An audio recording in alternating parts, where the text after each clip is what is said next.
ইব্রাহিম আলাইহিস সালাতু ওয়াস সালাম রবের সন্ধান পেলেন। চতুর্দিকে পৌত্তলিক পূজা, মূর্তি পূজা, মন্দিরে মন্দিরে ঢাক ঢোল, মূর্তি পূজা। মূর্তির কাছে যে মানুষ তাদের শখ আশা আল্লাহ এবং তাদের চাওয়া পাওয়াগুলো ব্যক্ত করে, এগুলো দেখে ইব্রাহিম আলাইহিস সালাতু ওয়াস সালাম মানসিকভাবে একটা অসুস্থতা এবং অস্বস্তির মধ্যে পড়ে গেলেন। মানসিকভাবে ইব্রাহিম আলাইহিস সালাতু ওয়াস সালাম অসুস্থ হয়ে পড়লেন। পিতা আজরকে ডাক দিয়ে বললেন যে বাজান, এই যে মূর্তিগুলার পূজা করেন, এই মূর্তিগুলাকে তো আপনি নিজে হাতে বানান, এরা কিভাবে আমার রব হতে পারে? কিভাবে এরা আমাকে সাহায্য করবে? কিভাবে আমাকে রিজিক দেবে? কিভাবে আমাকে খাওয়াবে? এদের ইবাদত তো কোনোভাবে করা সম্ভব না। পিতা আজর বললেন, এই কথা তুমি আর একবারও বলবা না। যদি নাকি নমরুদ শুনতে পারে তোমার এই কথা, তাহলে তোমার সমস্যা হয়ে যাবে, তোমাকে হত্যা করে ফেলবে। ইব্রাহিম আলাইহিস সালাতু ওয়াস সালাম কারোর কোনো কথায় কর্ণপাত করলেন না। একটা পর্যায়ে কোনো একদিন তাদের বড় এক উৎসব মেলার আয়োজন করা হলো। সেই উৎসব এবং মেলার দিন ইব্রাহিম আলাইহিস সালাতু ওয়াস সালাম সুযোগ এবং সুবর্ণ একটি সুযোগ মনে করলেন। ইব্রাহিম আলাইহিস সালাতু ওয়াস সালাম চিন্তা করলেন যে এই মূর্তিগুলো, মন্দিরের এই মূর্তিগুলো আমার রব কিনা, আজকের এই সুযোগে আমি তাদের জবান থেকে স্বীকৃতি নেব যে এরা আসলে আমার রব কিনা। একে একে ইব্রাহিম আলাইহিস সালাতু ওয়াস সালামের বন্ধু বান্ধবরা ইব্রাহিম আলাইহিস সালাতু ওয়াস সালামের কাছে আসেন। এসে বলে, ইব্রাহিম, আজকে অমুক জায়গায় মেলা হবে, বিশাল বড় অনুষ্ঠান হবে, তুমি কি যাবে না?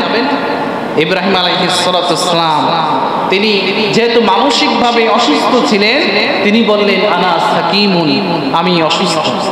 তিনি শারীরিকভাবে অসুস্থ না থাকলেও তিনি মানসিকভাবে তার স্রষ্টাকে, এই স্রষ্টাকে নিয়ে এবং মানুষের মাঝে এই বিভেদ দেখে তিনি মানসিকভাবে অস্বস্তি এবং অসুস্থতার মাঝে চলতেছিলেন। এজন্য ইব্রাহিম আলাইহিস সালাতু ওয়াস সালাম বললেন, জানা সাকিমুন, আমি অসুস্থ, আমি যাব না মেলা। বন্ধু বান্ধবরা একে একে এসে ডাকতেছে, প্রত্যেককেই বলতেছে, জানা সাকিমুন, আমি অসুস্থ, আমি যাব না। একটা পর্যায়ে একে একে সব বন্ধু বান্ধব, পাড়া প্রতিবেশী, মহল্লার সবাই সেই উৎসবে যে হাজির হয়েছে। পুরো মহল্লা ফাঁকা হয়ে গেছে, মন্দির ঘর ফাঁকা, সমস্ত জায়গায় ফাঁকা, মানুষ শূন্য হয়ে গেছে। ইব্রাহিম আলাইহিস সালাতু ওয়াস সালাম বাড়িতে আসলেন এবং তার মাকে ডাক দিয়ে বললেন যে মা, আমার জন্য কিছু রাজভোগের ব্যবস্থা করে। এই রাজভোগ আমি এই মূর্তিগুলাকে আজকেরা ভোগ দেব, তারা আমার এই রাজভোগ খাবে। ইব্রাহিম আলাইহিস সালাতু ওয়াস সালামের মা চিন্তা করলেন, হয়তো ছেলের কিছুটা এই দেবদেবী মূর্তির দিকে ঈমান ফেরেছে, এই দেবদেবী মূর্তির প্রতি ভালোবাসা জন্মাইছে, ওর মনে হয়তো ভালোবাসার সঞ্চার হয়েছে, ও হয়তো দেবদেবীকে এই জন্যই ভোগ দেবে। ইব্রাহিম আলাইহিস সালাতু ওয়াস সালামের মা অতি যত্ন এবং আদর সহকারে রাজভোগ তৈরি করে বিশাল এক প্লেটে করে দিয়ে দিলেন। ইব্রাহিম আলাইহিস সালাতু ওয়াস সালাম এই রাজভোগ নিয়ে মন্দিরে, সব থেকে মহল্লার মধ্যে যেটা বড় মন্দির, গ্রামের মধ্যে সব থেকে যেটা বড় মন্দির, এই মন্দিরে নিয়ে গেলেন। মন্দিরে নিয়ে ইব্রাহিম আলাইহিস সালাতু ওয়াস সালাম খাবারগুলো সমস্ত মূর্তির সামনে একে একে বন্টন করে দিচ্ছে। দিয়ে ইব্রাহিম আলাইহিস সালাতু ওয়াস সালাম মূর্তিগুলোকে ডাক দিয়ে বলতেছে, হে দেব দেবতা, এই খাবারগুলো, এই রাজভোগ তোমাদের জন্যই পেশ করেছে, এগুলো তোমরা খাও। কোনো দেব দেবী, কোনো মূর্তি এই খাবারগুলো খায় না। সবাই যে যার মতো দাঁড়িয়ে আছে, খাবার আর কেউ খাচ্ছে না। একটা পর্যায়ে ইব্রাহিম আলাইহিস সালাতু ওয়াস সালাম এক একটা মূর্তির কাছে যাচ্ছে আর বলতেছে, কি তুমি কি অভিমান করেছো? তুমি কি খাবে না? এভাবে প্রত্যেককে যে বলতেছে, কেউ খাবার খায় না, কেউ রাজভোগ খায় না। ইব্রাহিম আলাইহিস সালাতু ওয়াস সালাম একে একে ডাক দিয়ে বলতেছে, আমি যে রাজভোগ এনেছি, এটা কি তোমাদের পছন্দ নয়? এটা কি তোমাদের ঘাটতি পূরণ করবে না, ক্ষুধা নিবারণ করবে না? এটা কি তোমাদের পছন্দ মতো খাবার নয়? এভাবে ডাক দিয়ে দিয়ে বলতেছে, কেউ খাবার খায় না। একটা পর্যায়ে ইব্রাহিম আলাইহিস সালাতু ওয়াস সালাম বলেন, তোমরা যদি আমার সাথে কথা না বলো, আমি রাগান্বিত হয়ে যাচ্ছি, তোমাদের সাথে আমি যুদ্ধ করব, লড়াই করব। তোমরা কি আমার সাথে যুদ্ধ করবে? মূর্তিগুলো বোবা, কোনো কথা বলে না। একটা পর্যায়ে ইব্রাহিম আলাইহিস সালাতু ওয়াস সালাম অগ্নিশর্মা হয়ে পড়লেন, রাগ হয়ে গেলেন। ইব্রাহিম আলাইহিস সালাতু ওয়াস সালাম বাড়ি আসলেন এবং একটা কুঠার হাতে নিলেন। কুঠারটাকে হাতে নিয়ে এবার মন্দিরে ঢুকে এক একটা মূর্তির সামনে যেয়ে বলতেছে, তাড়াতাড়ি খাও, তা না হলে তোমার খবর আছে। যখনই খাচ্ছে না, সাথে সাথে কুঠার দিয়ে একটা আঘাত দিয়ে এক একটা মূর্তির মাথায় আঘাত দিয়ে একেবারে ভেঙে চুরে চুরমার করে দিচ্ছে। একে একে মন্দিরের মধ্যে যত মূর্তি দেব দেবী দেবতা ছিল প্রত্যেকটা ভেঙে ফেলছে। পরিশেষ সব থেকে বড় যেটা, যার 10খানা হাত এরকম দিয়ে দাঁড়ায় আছে, এই 10খানা হাত মেলে যে দাঁড়ায় আছে শক্তিশালী যে দুর্গা, এর হাতের মধ্যে ওই কোঠারটা ঝুলিয়ে দিয়ে ইব্রাহিম আলাইহিস সালাতু ওয়াস সালাম বাড়ি ফিরে আসছে। ঘটনাক্রমে কিছু সময় পর দিক বেদিক মানুষ, এই মানুষের কাছে এই খবরগুলি ছড়ায় গেছে যে মন্দিরের মূর্তিগুলো, আমাদের দেব দেবী দেবতাগুলোকে কে যেন মেরে ভেঙে তছনছ করে দিচ্ছে। সমস্ত মানুষ যখন এই সংবাদ শুনছে দৌড়াইতে দৌড়াইতে মন্দির ঘরে আসছে, এসে দেখে যে দেব দেবীগুলো সবগুলো ভেঙে চুরমার করে দিয়েছে, সব দেব দেবী ধ্বংস হয়ে গেছে। শুধুমাত্র সব থেকে শক্তিশালী দেবতা মা দুর্গা সে কুঠার নিয়ে দাঁড়িয়ে আছে। ইব্রাহিম আলাইহিস সালাতু ওয়াস সালামের প্রতি সবার নজর চলে গেল। সবাই ভাবতে শুরু করলো এই কাজ একমাত্র ইব্রাহিম, আজরের ছেলে ইব্রাহিম ছাড়া আর কেউ করতে পারে না। কারণ সবাই জানতো যে ইব্রাহিম এই দেব দেবী দেবতাকে পছন্দ করে না, এর ইবাদত করে না, মন্দিরের ধারে কাছেও আসে না, এগুলোকে সে পছন্দ করে না। সবাই এই ঘটনা জানত। সবার মনে উকি দিতে লাগলো যে নিশ্চয় এটা ইব্রাহিমের কাজ। নমরুদ আসলেন, বাদশার কাছে জানানো হলো যে বাদশা, এরকম মন্দিরের অবস্থা, সব থেকে বড় মন্দিরের করুণ এই অবস্থা, সমস্ত মূর্তিগুলোকে পিটিয়ে পিটিয়ে ধ্বংস করে দিয়েছে, শুধুমাত্র বড় মূর্তিটা জীবিত আছে। নমরুদ অগ্নিশর্মা হয়ে গেলেন, রাগে নমরুদ বললেন, এমন কাজ কে করতে পারে তাকে খুঁজে বের করে। সমস্ত মানুষ মুখে মুখে বলতে লাগলো যে বাদশা নামদার, এই কাজ একমাত্র ইব্রাহিম নাম করে এক যুবক আছে, যে এই মূর্তিগুলোকে পছন্দ করে না, মূর্তির ইবাদত করে না, মূর্তিগুলোকে ভালোবাসে না, মূর্তির সমালোচনা করে, দেবদেবীর সমালোচনা করে, সেই এই কাজ করতে পারে। বাদশা নমরুদ ইব্রাহিম আলাইহিস সালাতু ওয়াস সালামকে ডাকলেন, ডেকে বলতেছে, ইব্রাহিম তুমি কি এই কাজ করেছো? তুমি কি এই মূর্তিগুলোকে ধ্বংস করেছো? এই মূর্তিগুলোকে ভেঙে দিয়েছো? ইব্রাহিম আলাইহিস সালাতু ওয়াস সালাম নমরুদকে ডাকতে বলছে, বাদশা নামদার,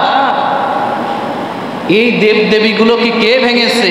কুঠার তো দেখা যাচ্ছে সব থেকে শক্তিশালী বড় দুর্গার কাঁধের উপর ঝোলানো আছে, সেই তো পর্যবেক্ষণ করেছে এইগুলাকে কে ধ্বংস করেছে, কে আঘাত দিয়ে ভেঙে ফেলেছে।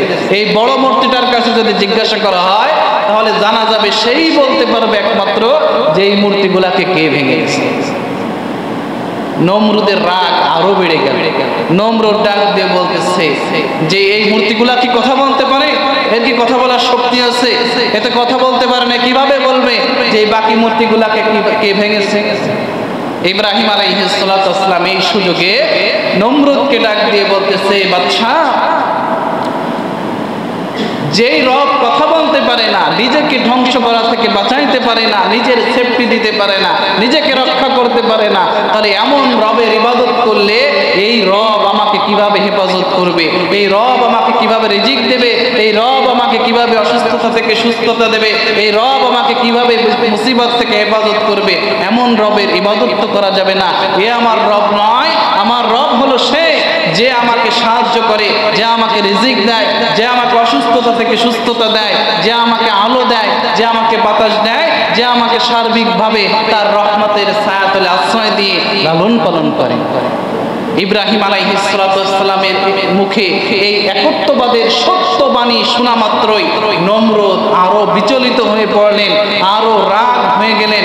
নমরুদ এবার সৈন্যবাহিনীদেরকে ডাক দিয়ে বললেন, ইব্রাহিমকে আটকাও, ইব্রাহিমকে ঘরবন্দি করো, ইব্রাহিমকে আটকে ফেলাও, তাকে আগুনে জ্বালিয়ে পুড়িয়ে ছারখার করে দেওয়া হবে। নমরুদের রাগ বেড়ে গেছে। সৈন্য সামন্ত এসে নবী ইব্রাহিম আলাইহিস সালাতু ওয়াস সালামকে এবার বেঁধে জেলখানায় বন্দী করে রাখছে। এবার সভাসদের সিদ্ধান্ত হলো কি, বিচার হলো যে ইব্রাহিম আলাইহিস সালামকে আগুনের মধ্যে জ্বালিয়ে পুড়িয়ে ছাই করে দিতে হবে। সে যে অন্যায় করেছে তাকে ছাই করে দেওয়া ছাড়া আর উপায় নেই। নমরুদের সভাসদে এই সিদ্ধান্ত হয়ে গেল।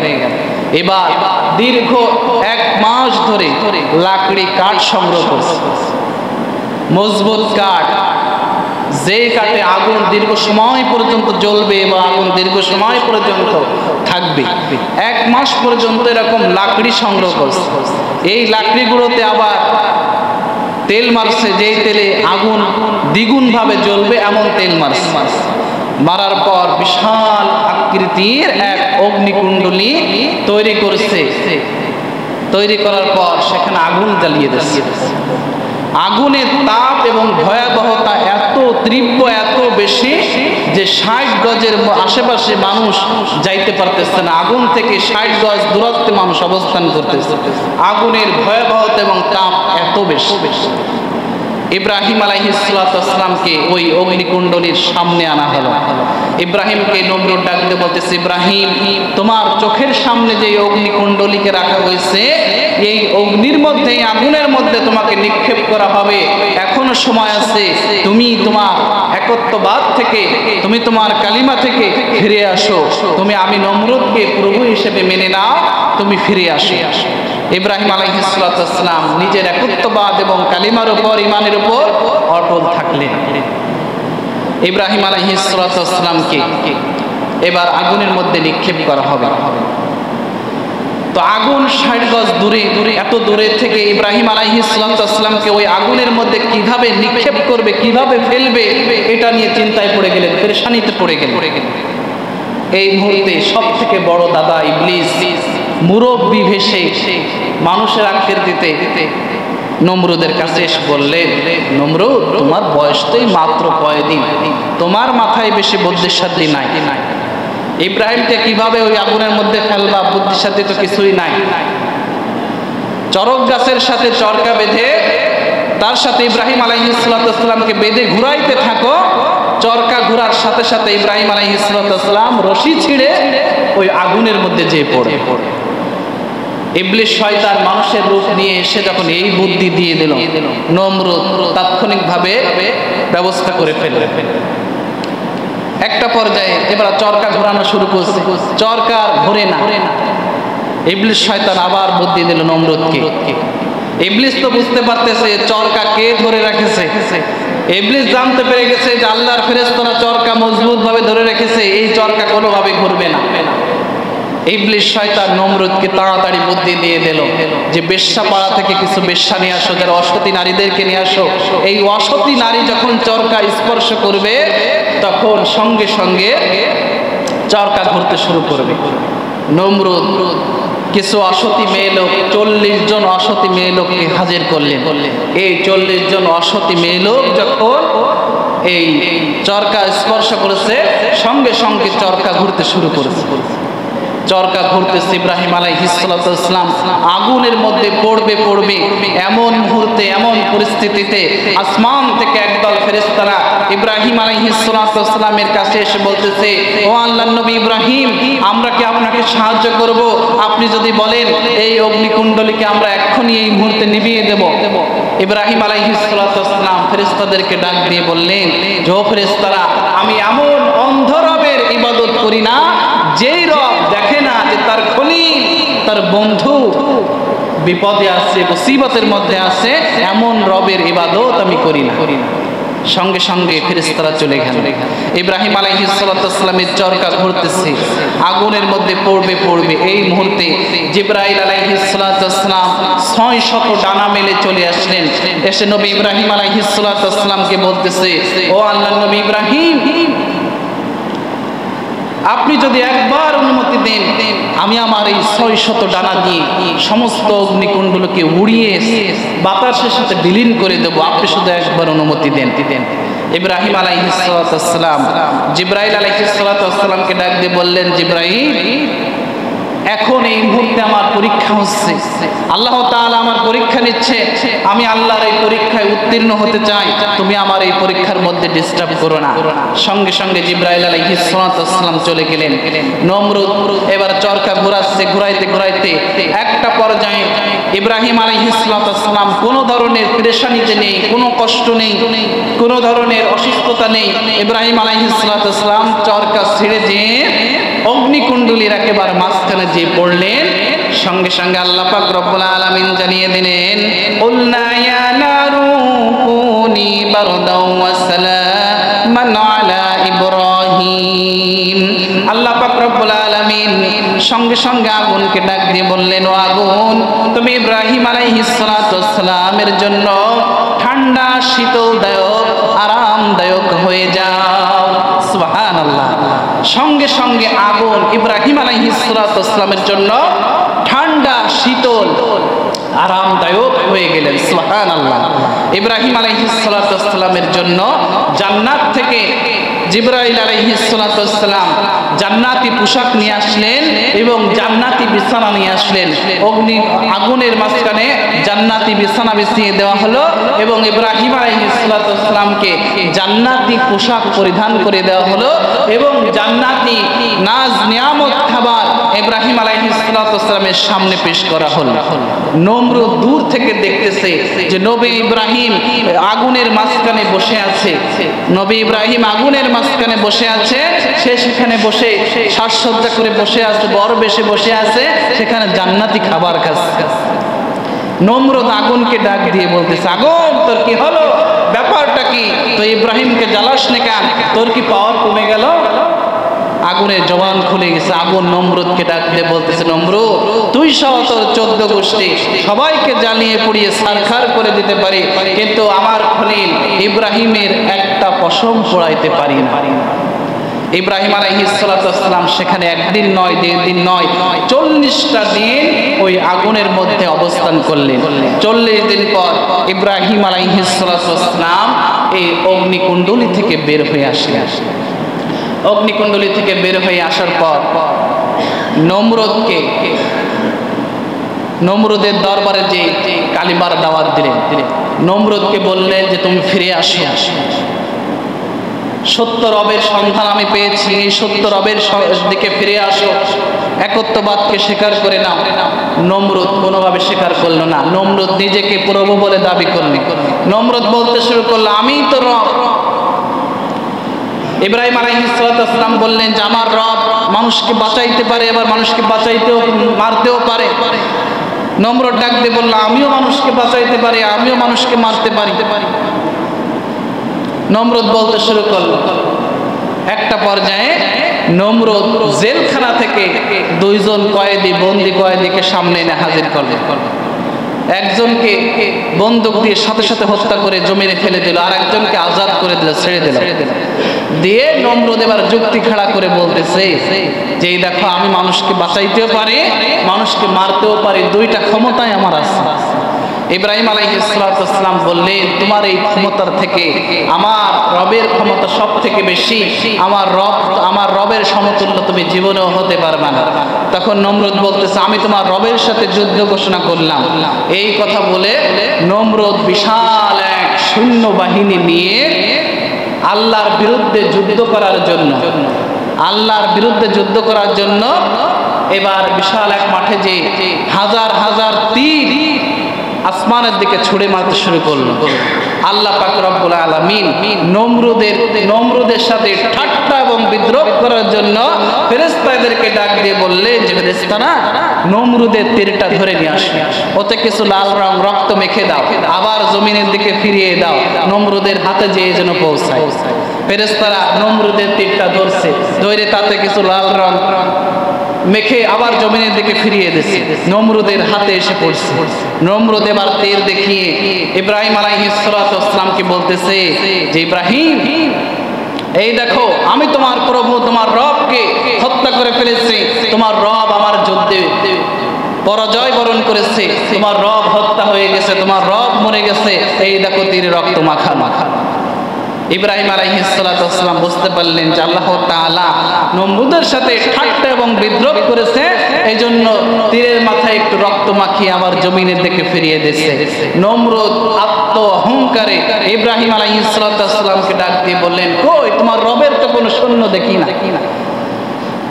যখন আত্ম অহংকার ডিমাগ নিয়ে কথা বলছে, সঙ্গে সঙ্গে ইব্রাহিম আলাইহিস সালাতু ওয়াস সালাম আসমানের দিকে তাকিয়ে দেখে যে কালো কালো ছোট ছোট মশা বাহিনী গুনগুন করতে করতে গুনগুন শব্দ নিয়ে জমিনের দিকে ঝাঁকে ঝাঁকে নেমে আসতেছে। ইব্রাহিম আলাইহিস সালাতু ওয়াস সালাম আল্লাহ তাআলা এই সৈন্যদের দেখে বুঝতে পারলেন, নমরুদকে ডাক দিয়ে বললেন, ওই দেখো, তাকিয়ে দেখো, আল্লাহর বড় কোনো সৈন্য নয়, সব থেকে ছোট ক্ষুদ্র সৈন্যবাহিনী আল্লাহ পাক রব্বুল আলামিন তোমার এই বড় বড় অস্ত্রের মুখে যুদ্ধ করার জন্য পাঠিয়ে দিয়েছে। নমরুদ দেখে যে মশা আসতেছে, এবার আসমান থেকে মশা আসে নমরুদের সৈন্যবাহিনীকে কামড়াইতে কামড়াইতে নমরুদের সৈন্যবাহিনী যাকে কামড় দেয় সেই মারা যায়, যাকে কামড় দেয় সেই মারা যায়। একে একে সব সৈন্য মারা গেল।